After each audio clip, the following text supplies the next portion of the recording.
各位觀嶺嘅朋友，大家好啊！我係你哋嘅港派生活推介達人阿勇。咁今日我哋咧就會講一個關於而家好多香港人北上養老最關心嘅問題啦。咁衣食住行要注意，就唔係我哋講緊衣服嘅呢個衣啦，就而係醫療上邊嘅醫。咁好多香港嘅朋友都會話：哇，觀嶺好靚喎咁樣。但我哋住喺呢度睇病方唔方便啊？同香港會有啲咩區別呢？咁今日我哋呢一條視頻咧，就一次過同大家講清楚，喺中山睇病係有對香港人幾咁友好啦、方便啦，同埋超值嘅。大家都知道啦，香港嘅醫療咧其實係有公營同埋私營兩種嘅。咁公營醫院入邊咧平係平啊，但係輪候啦、排隊啦，真係可以講係遙遙無期嘅。一啲可能細細地嘅眼科啊、外科嘅手術，可能都要等1到2年，甚至個別可能有啲白內障或者其他嘅項目咧，分分鐘最長嘅5、6年我都有聽講過。咁而私營醫院方面咧，咁佢的而且確係服務好、速度快，但講真，嗰個價錢就真係貴到離譜啦，真係有錢俾都覺得肉赤啊！返到嚟中山睇病，完全唔需要擔心呢啲問題。中山嘅醫療資源灣區前列，實力超強。全市4間3甲醫院、12間3級醫院，大病小病就地搞掂。市人民醫院更加獲得 A+ 評級，全省領先水平。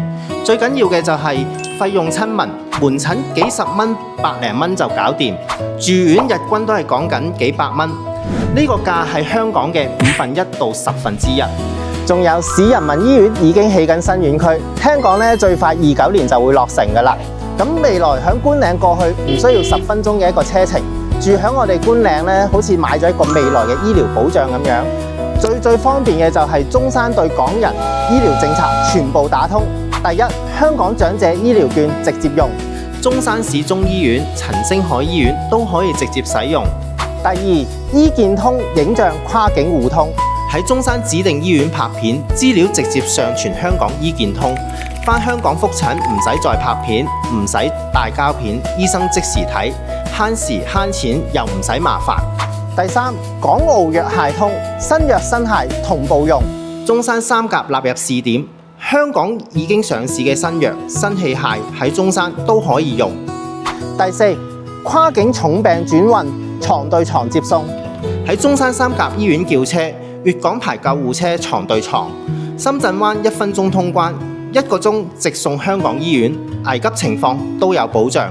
仲有，距離觀嶺僅10幾分鐘車程嘅人民醫院設有港澳居民專屬服務中心，提供全流程嘅港式全科醫療服務，便捷嘅跨境轉診協助，以及境外商業醫療保險嘅直付結算通道。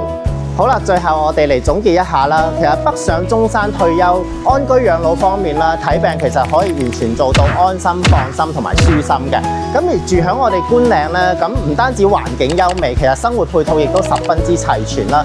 可以講10分鐘嘅一個生活圈，衣食住行咧係泛泛精通嘅。咁關注我哋啦，下期可以了解更多嘅一啲生活資訊啦。